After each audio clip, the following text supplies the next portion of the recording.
Hello class 7. I am Payel ma'am. I am your English teacher.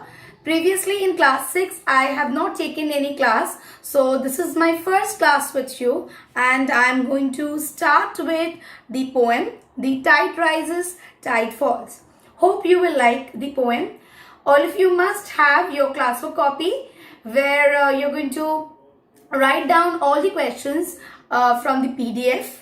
Along with this video, one PDF will be attached. So kindly write down all the question and answer.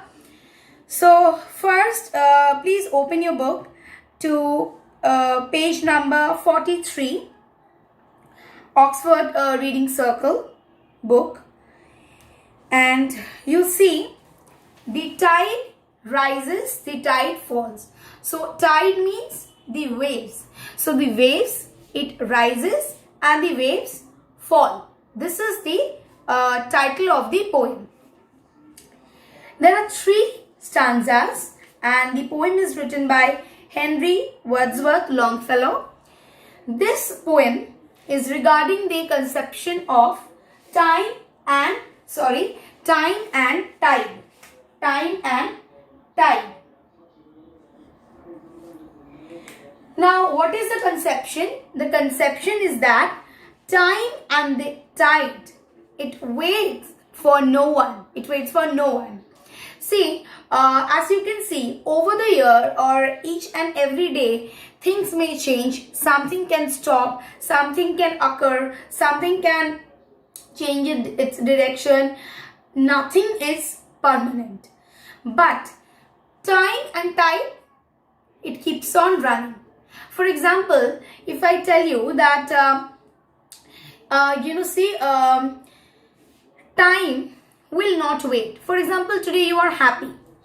You cannot ask the time, today I am happy, please wait for me. No, time will not wait for you.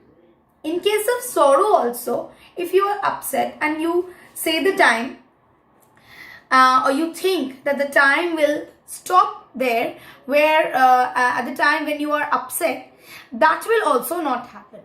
Time in its own pace will move forward irrespective what happens to anyone. One very good example is the situation we are facing right now. This will also go away because time doesn't wait for anyone. See, it was entirely locked down, okay, in 2020 till June, July, okay. So there were 3 months, I think, of lockdown. Now, everything came to a stop. Everything stopped. Working stopped. Your school has stopped. We are teaching you online. Everything has stopped. But what has kept on going? That is time. It has marched forward. That is the reason we are right now in January 21. Right? Has anything stopped? Has the time stopped? Telling that no, entire thing is locked down. So time will also stand still. It will be May till it continue till we excuse me, till we get the vaccine. It will still be 2020 May. Is it so? No, it is not so. Time, like its own, has marched forward because it waits for no one. Anything can wait, but for time, it cannot wait. It keeps on moving, just like the tides. This is one of the main concepts in this poem, The Tide Rises, Tide Falls. First stanza depicts the twilight time of the day. It is a time when the sun is below the horizon. The tide rises, the tide falls, the twilight darkens, the curlew calls. So when the tide rises and the tide falls, it's twilight. The part of the day is twilight. During that time, curlew. What is the curlew? Curlew is the name of a large wading bird. The curlew calls. It keeps on calling. Along the sea sands, damp and brown, the traveler hastens towards the town. So, the traveler, he is going towards the town, he walks towards the town and he has his footprints on the sand. He is walking on that way, and obviously there is an impression on the sands. And the sands are damp, and they are brown white damp because tides are rising and falling. Okay, it is making the sand wet, so the sand is damp. And the tide rises and the tide falls. And again the poet repeats the same sentence. The tide rises and the tide falls. So nothing has changed. The tide rises and the tide falls. Now this is, in this stanza, the twilight part of the day is depicted, and we see various activities of the living creatures, especially the curlew and the traveler. Now I come to the second stanza. This stanza depicts the night part of the time. Darkness settles on roofs and walls, but the sea in the darkness calls.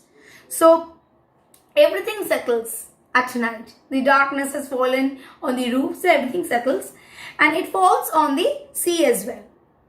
What happens? What is the sea doing during that time? The sea is then personified. Personification of the sea is done. What do you mean by personification? Personification is a literary device used in English literature where any non-living thing is given characteristics or attributes of a human figure. For example, if I say my fan is having 3 hands, can a fan have hand? No, it cannot have. So what am I doing? I am seeing the fan as a person, right? We often say the windows are having 2 hands. So what is his hands? The window panes. So what am I doing? I am seeing the window as a human being, and I am saying that the window is having 2 hands because I am granting the window as a human being. Same over here, the sea is seen as a human being. And what is happening? The sea is personified.